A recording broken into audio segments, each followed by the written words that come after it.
The sack smelled of old flour and damp earth.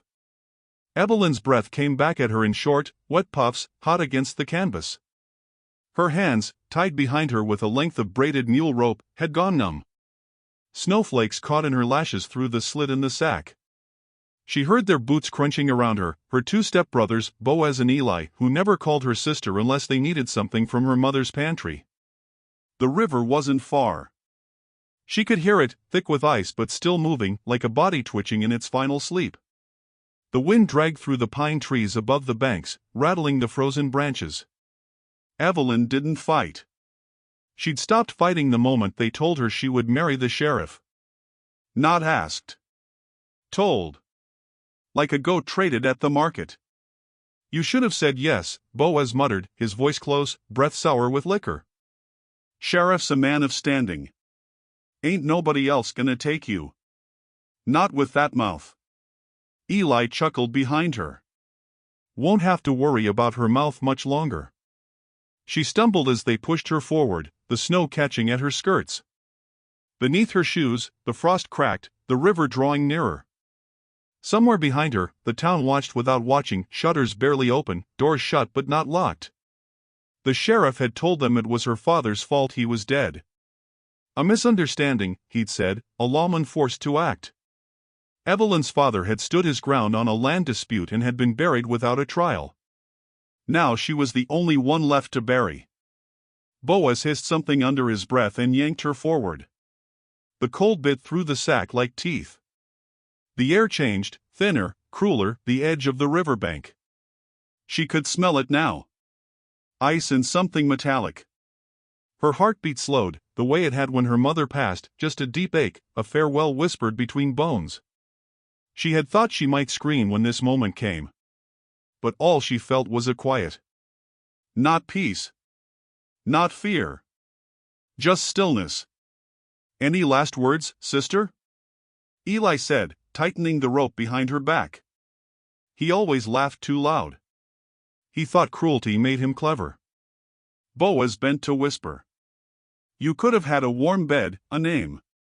Now you'll have a frozen grave. And then the push. The world spun dark. Cold slammed her lungs open. Ice tore at her shoulders. The sack sucked tight against her mouth and nose. Water flooded in like a promise. Her feet kicked, skirts heavy. The rope caught around her waist now, something had slipped. She thought of her father's hands when he used to brush snow off her hair. She thought of the warmth of her mother's shawl. She thought of how quiet the town had been when the sheriff announced the wedding. She thought. And then she didn't. Because the world began to dim. But the current didn't let her go.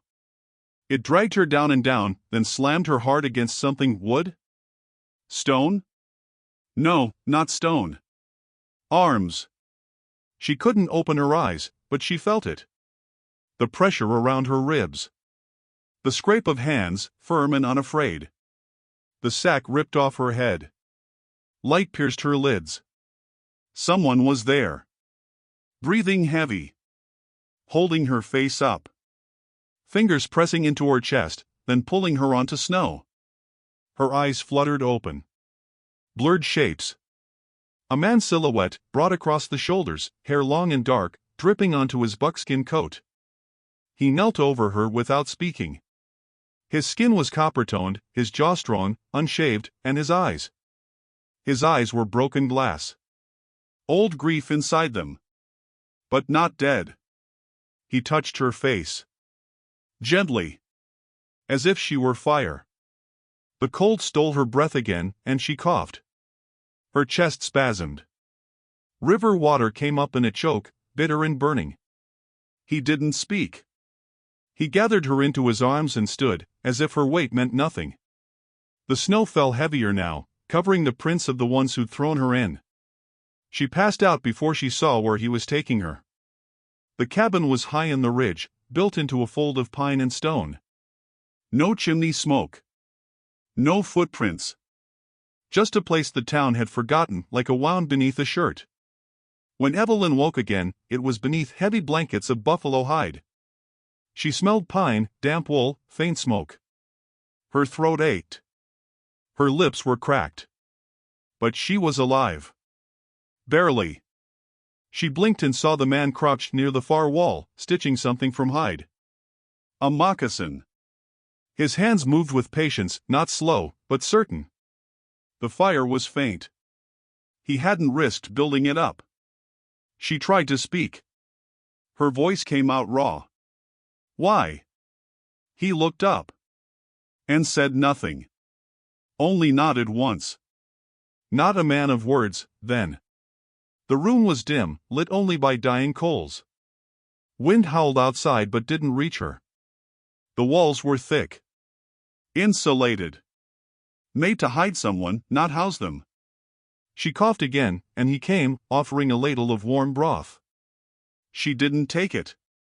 Not yet. Who are you? She rasped. Still, he said nothing. Just pulled a pendant from under his tunic. A braided strand of red hair wrapped around it. She understood. Widower. He saw her look, and for the first time, his face shifted. Pain. Old, but still living under the skin. He placed the ladle beside her, then turned to leave. Not far, just to the corner. Not forcing closeness. Not watching her cry. Letting her breathe. She didn't cry. Not then. Not until the third night, when she dreamed of the river again. And woke to find him standing guard at the door. His name, she would learn, was Toma Greyhorn. And he had once loved a woman the town spit on, too. He didn't say it. She just knew. Back in town, the sheriff drank beside the fire. She drowned, he said aloud, raising a glass. Justice done. Let that be a lesson. Boaz nodded, though his hands trembled. Eli stared at the flames too long. Pastor Wilkes looked out the chapel window and said nothing. Again. But Widow Barlow, she stood behind her lace curtain and whispered a prayer to the wind. She'd seen the man ride out alone that morning. She knew the cold hadn't taken Evelyn, not yet. She prayed the snow would hide the girl long enough for spring to come. In the mountains, Evelyn lay silent beneath the hides, the river still inside her lungs like a ghost. But her fingers had begun to move. Her pulse no longer galloped. She turned her head slowly. Toma slept sitting up. Guarding. She let herself cry then. But not because she was afraid. Because this time, someone had stayed. And though the town had thrown her away, the earth itself had answered. Not with noise, but with arms. The cabin sat where no road reached. Built into a slope of rock and pine, it wore the snow like a second roof. Smoke never rose from its chimney. No light spilled from its cracks. Even the wind seemed to hush its breath around that place. Inside, Evelyn drifted between fever and silence. He never called her by name, he didn't know it. But each morning, he folded warm hides over her shoulders. He placed broth by her lips, then turned away as she drank. He made no sound when he moved. The only sign he was near was the scent of cedarwood and the soft rasp of his knife as he shaped things from bone and bark. She studied him in the half-light. 30, maybe. Hard miles in his face, but not cruelty. He had strong hands, but they held with care.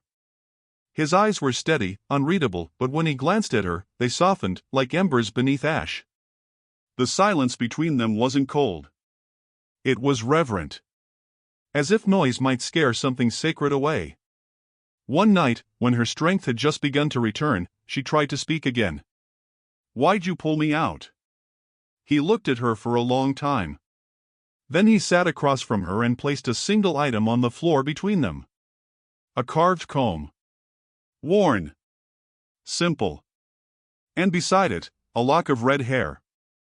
She understood. A woman. White, like her. Gone now. He hadn't saved her because he pitied her. He saved her because he remembered. For a long while, she said nothing. But her fingers reached forward and touched the comb. He didn't flinch. I was to marry the man who killed my father, she whispered. The sheriff. My stepbrothers helped arrange it. He didn't answer. She didn't need him to. The silence allowed space for truth, and in that space, she began to breathe again. Days passed. She walked by the third morning. Slowly, at first. Her limbs ached from the cold still leaving her bones. He made her snowshoes from bent willow.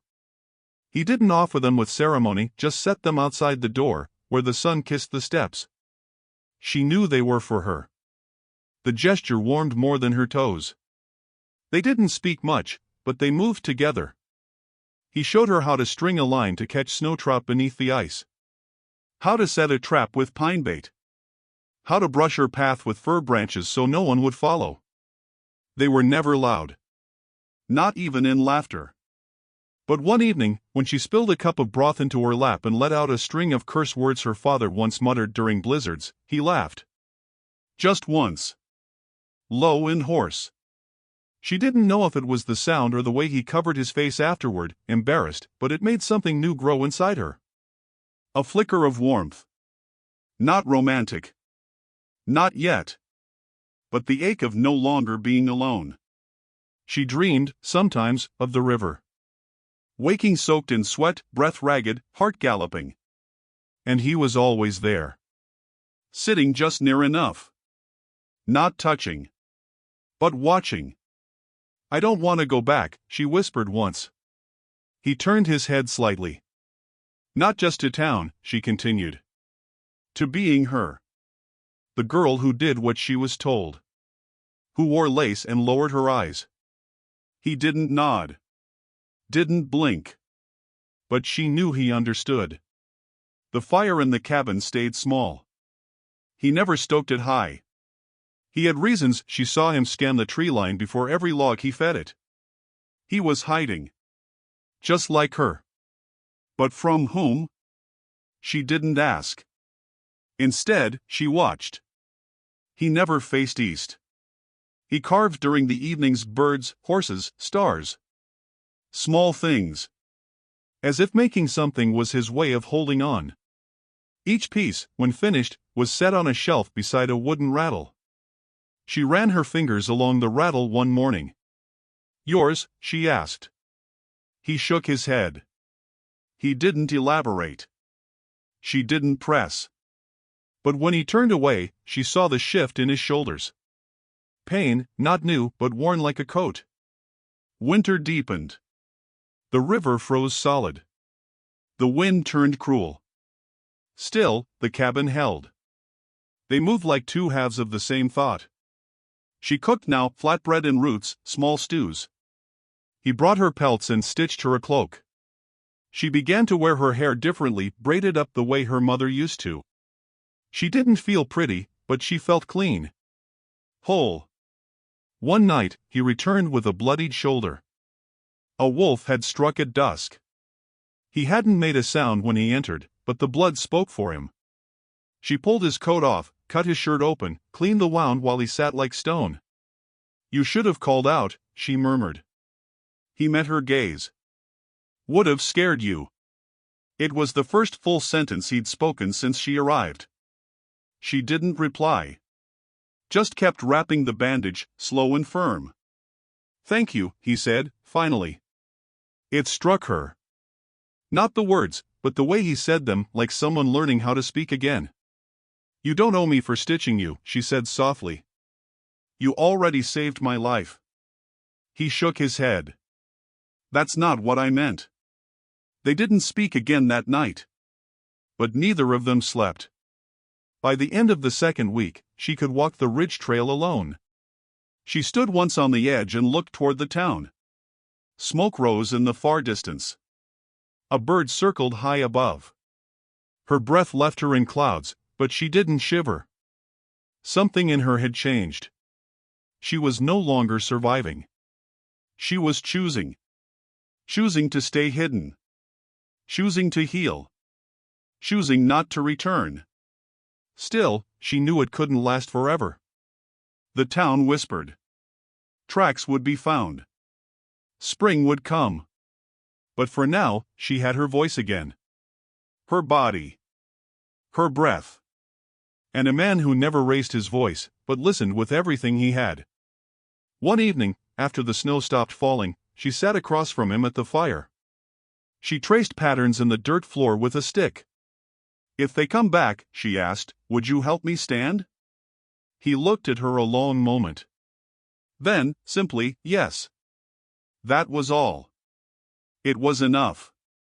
She slept that night with her back to the door and her heart no longer braced for betrayal. In town, Boaz was growing restless.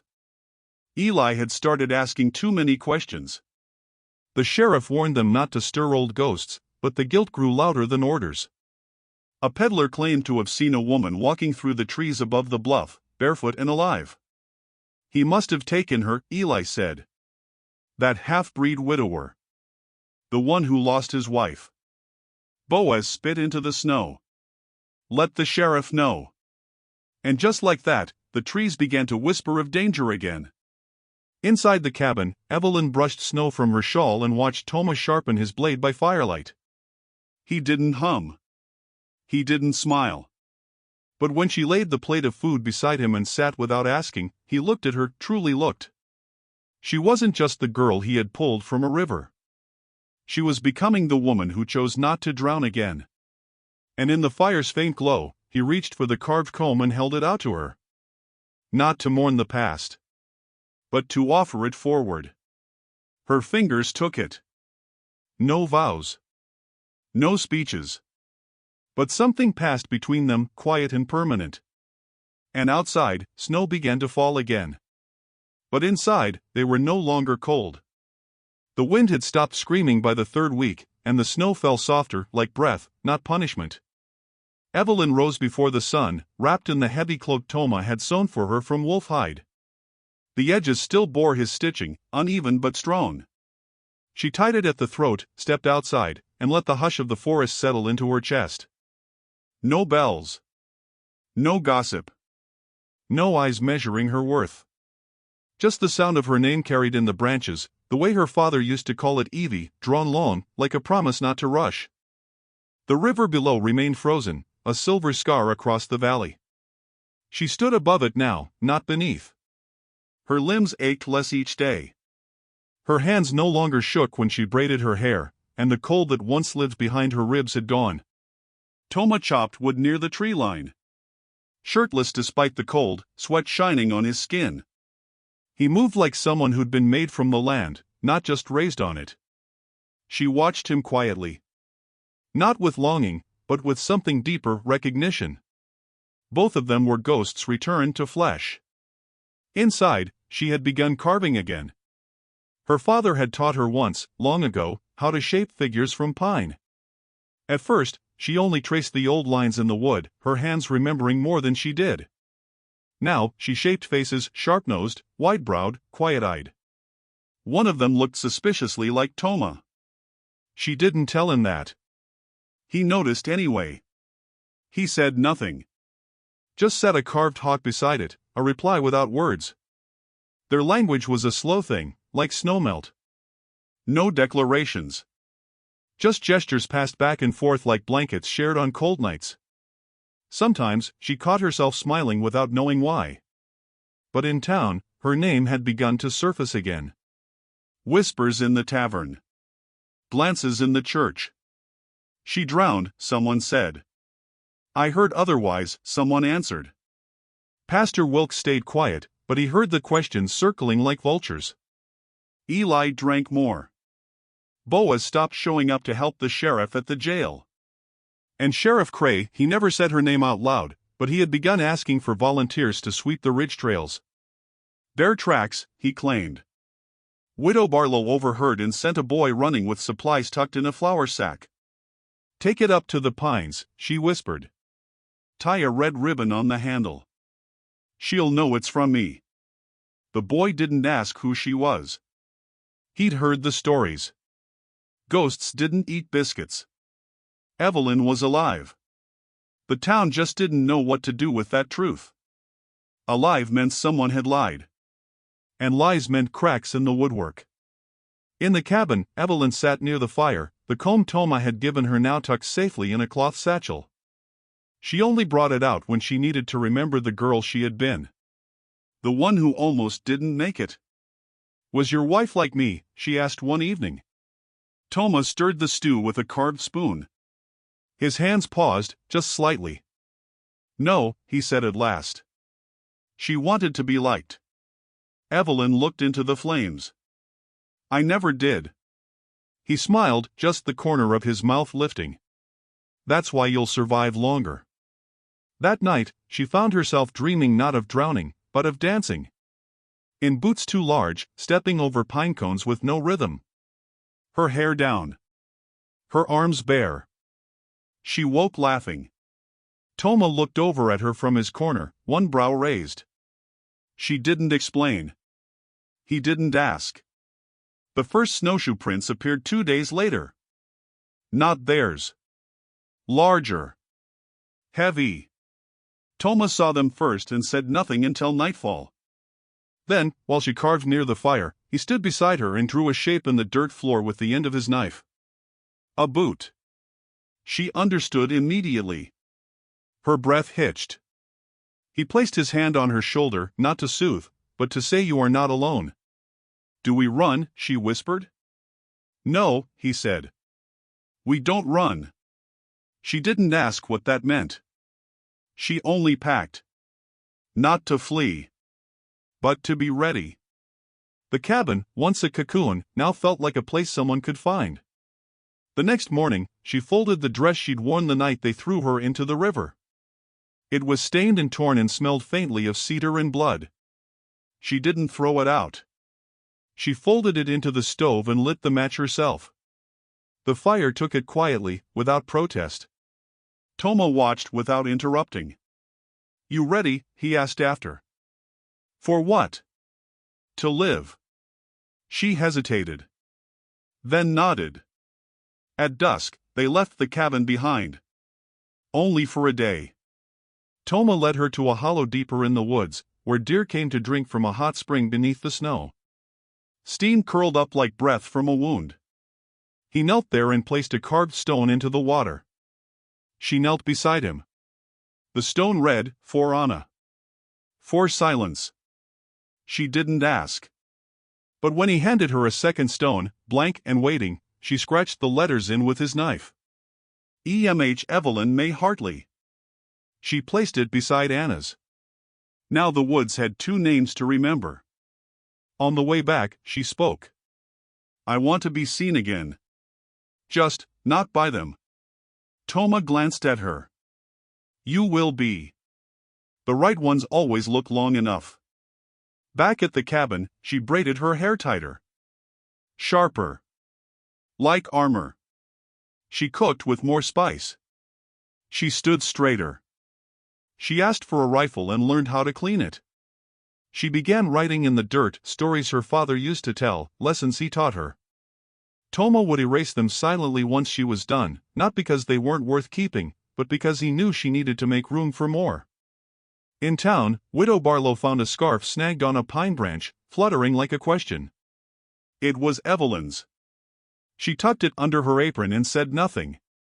Pastor Wilkes found a carved bird on his porch. No note. Just wings outstretched. He didn't take it inside. He left it there, where all could see. Boaz found a handful of deer traps snapped shut but empty. He looked around the trees and saw no one. But he began walking faster. Eli spotted a woman once, in the fog. Pale hair, dark cloak, rifle in hand. When he blinked, she was gone. They called her Ghost now. But the snow whispered otherwise. Not a ghost. Not gone. Not forgiven. One night, when the frost curled even inside the cabin's corners, Evelyn stepped outside to breathe. The moon was low. The stars had scattered. Somewhere far off, an owl called. She whispered her own name into the night, just to hear it. Evelyn. It didn't echo. It just was. Toma stood in the doorway, arms folded. Watching her. She turned. What are you thinking? She asked. That I've only known 2 women who looked death in the eye and stayed standing. She tilted her head. And the other? He touched the stone she wore now, carved with his late wife's initials. Anna stood alone. And me? You don't have to. The words sank deep. Not a promise. A choice. She stepped toward him, snow crunching soft underfoot, and for the first time, she laid her palm against his chest. He didn't startle. They stood there, two survivors not saving each other, but witnessing. The next day, they would be found. But that night, in the hush of pine and starlight, Evelyn was not hiding. She was becoming. The first fire she lit was small. Just enough to warm broth and chase the cold from her knuckles. It crackled low in the cabin hearth while Toma stood at the window, his body still as bark, ice tracing the slope below. Someone will see the smoke, she murmured. I know, he said. She didn't ask him to put it out. That fire was her answer to being erased. She sat near it with her feet tucked beneath her, the carved comb nestled in her lap, her hair still damp from melting snow. Outside, the pines creaked with the weight of February, brittle with frost and thick silence. The world held its breath. But Evelyn no longer would. It took 3 days for the smoke to bring them. Boaz came first, horse-heavy with mud, rifle slung across his back like a trophy. Eli trailed behind, his coat too clean, eyes twitching at every shadow. They didn't arrive alone. The sheriff rode with them. Sheriff Abel Cray hadn't aged in the way most men did. He'd only grown sharper. His beard neater. His words more rehearsed. But the rot underneath his smile had spread, and Evelyn felt it the moment she saw him crest the rise. She was outside chopping kindling when the first hoofbeats echoed through the trees. She didn't flinch.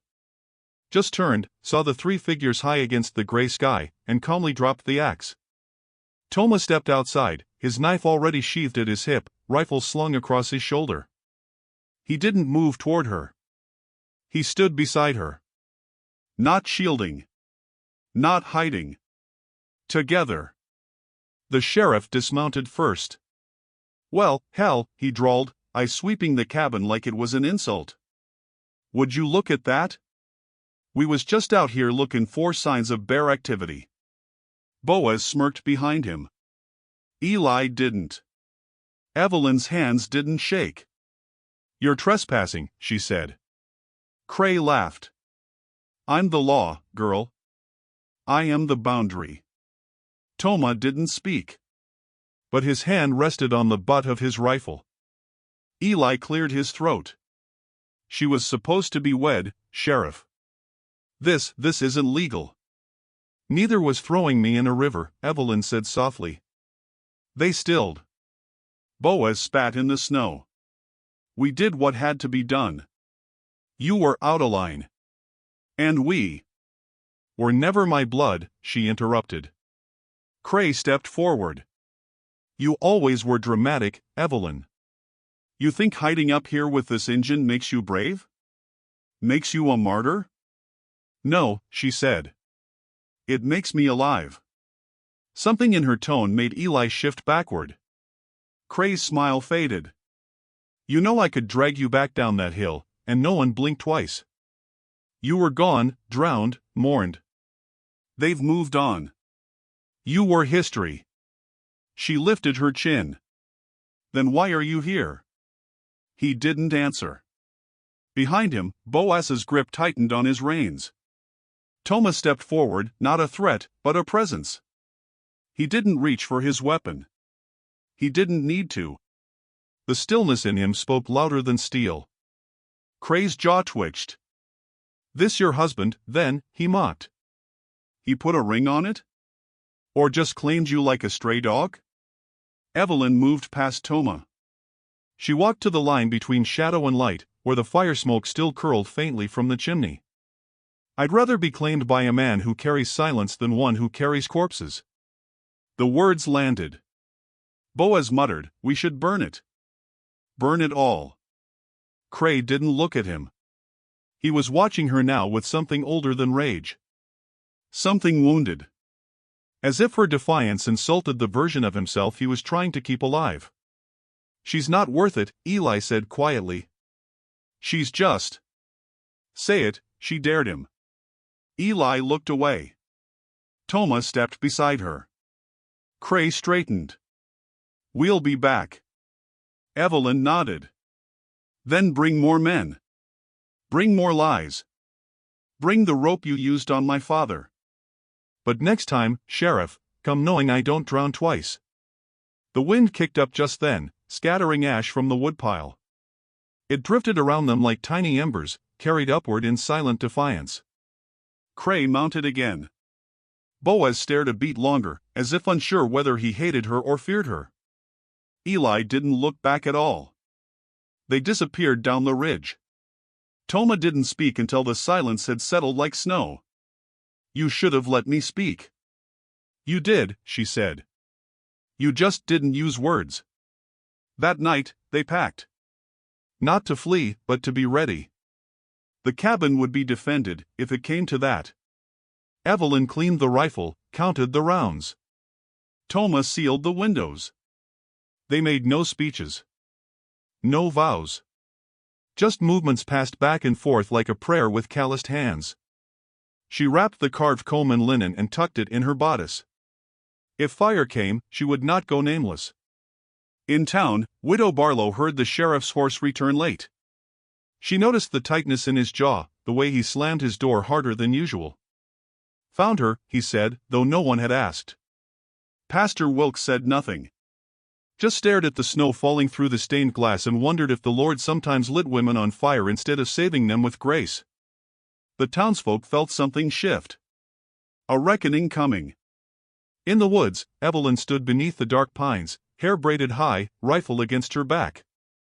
She watched the ridge below. She was no longer hiding. No longer hoping to be spared. If they came again, they would come through fire. And this time, the smoke would answer back. The first torch lit the tree line just after dusk. Evelyn saw it from the ridge, a bobbing red eye moving through the dark like a warning. Then another. Then 6 more. Lanterns. Men. Voices low and grim. They didn't come with a sheriff's badge this time. They came with rope and gasoline. Toma stood beside her, arms folded, rifle slung across his chest. His face gave nothing away. But she could feel his stillness harden. They're not here to talk, she said. They never were. The cabin behind them stood quiet, fire already doused, windows covered. Everything valuable tucked into saddlebags. Evelyn wore her father's knife strapped to her thigh, the rifle she'd cleaned 10 times resting in her hands. No veil. No apology. Down below, Boaz led the way. Eli followed, slower. Behind them, 6 men from town, hands greedy with fire. They thought themselves righteous. They thought if they could just erase her, they'd forget what they'd done. Won't be enough to burn her cabin, Boaz had said the night before. We have to end it. No more ghosts. But ghosts don't bleed. They rise. As the men neared, Evelyn stepped out from the tree line. Not hidden. Not flanked. Just her. Alone. She held the rifle, but not raised.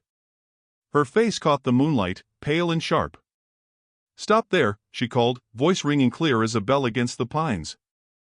Boaz halted, thrown by the sight of her upright. Unafraid. You're supposed to be dead, one man whispered. I was. Eli stepped forward. You need to come back. Face justice. I am justice, she said, calmly. The wind shifted. Toma emerged beside her. The town men murmured, recognizing him now. The widower. The one they'd mocked when his white wife died, calling her a fool for marrying a Comanche. He'd buried her outside town because no church would take her body. Sheriff Cray was not among them. He didn't need to be. His orders had come through Boaz. We don't want blood, Eli said. Just you. Quiet. Civil. Evelyn laughed once, soft and cruel. You threw me in a river. Boaz sneered. And you came out poison. the torch in his hand raised. She lifted her rifle. "Don't," she said. "You light that fire, and it burns more than my home." For a breathless second, the forest paused. Then the torch dropped. Flames licked the dry brush. The line had been crossed. Toma moved like a storm. One shot cracked from his rifle, sharp, clean. The torchbearer fell. Screams rose. The men scattered. Evelyn didn't hesitate. She stepped into the firelight, smoke rising around her, and fired once. Boaz's hand shattered as he reached for his pistol. "You don't get to shoot with hands that threw a sister into ice," she said. Eli froze, unarmed. "We didn't mean." "You meant to silence me," she said. "But I learned to speak in cold water." Toma reloaded. The men began to retreat. One limped. Another dropped his lantern and ran. Boaz cradled his bleeding hand, cursing her name. Evelyn walked toward him. He looked up, desperate. "You think anyone will believe you?" She crouched, eye to eye. "They already do." Because behind them, through the trees, Widow Barlow had come. She'd brought others, silent figures with old eyes. A ranch hand who'd seen the river rope. A midwife who once held Evelyn as a baby. Pastor Wilkes, pale but upright, a shotgun over one arm. He said nothing. He didn't need to. The fire behind them roared. Not the cabin. The brush. It lit the trees but spared the clearing. The smoke rose into the stars like something holy. The townsmen dropped their weapons. Toma stepped between them and Evelyn, but she placed a hand on his chest. "No more running," she said. Then, to the crowd, her voice lifted, not pleading, not screaming. "But remembered. My father died for standing his ground. You called it trespass. But it was land he broke with his own hands. You called him a liar. But it was the sheriff who carved false deeds and buried evidence. You said I was a girl who ran wild. But I was never running, I was thrown." The wind shifted. Ash fell like snow. Eli broke. "I didn't want this." "You watched it." He looked away. She turned to Boaz. "Tell them. Or I will." His mouth opened, teeth red with spit. Sheriff said it was law. Said the land needed to be cleared. Said if she married him, it'd settle everything. And you believed him." "I was afraid." Evelyn straightened. "You should still be." He sobbed, collapsed to his knees. She didn't touch him. Didn't curse him. She walked past. To the fire. And she opened her arms. "This was never about revenge," she said, voice loud above the flames. "It was about being seen." One by one, the onlookers dropped their eyes. Toma stood beside her again. Not claiming her. But choosing her. Later, as the fire died down and the crowd dispersed, humbled, changed, or hollowed, he took her hand. Not in public. Not in ceremony. But once they were alone, in the ashes. He slid a ring onto her finger. Not gold. Carved wood. "I won't save you," he whispered. "I'll stand with you." She nodded. "That's all I ever wanted." A month later, they married under a pine. No veil. No crowd. Only the mountain, the river, and a sky that didn't need permission to shine. She never returned to town. But sometimes, girls would ride up the trail, asking if the stories were true. If the woman with snow in her hair really lived. If the fire really changed the men who tried to burn her. Evelyn would smile, tuck her hair back, and say, "The fire didn't change them. It revealed them." And when she died, decades later, beside the man who never once raised his voice, they buried her by the river, where the sack had sunk. But her name had risen.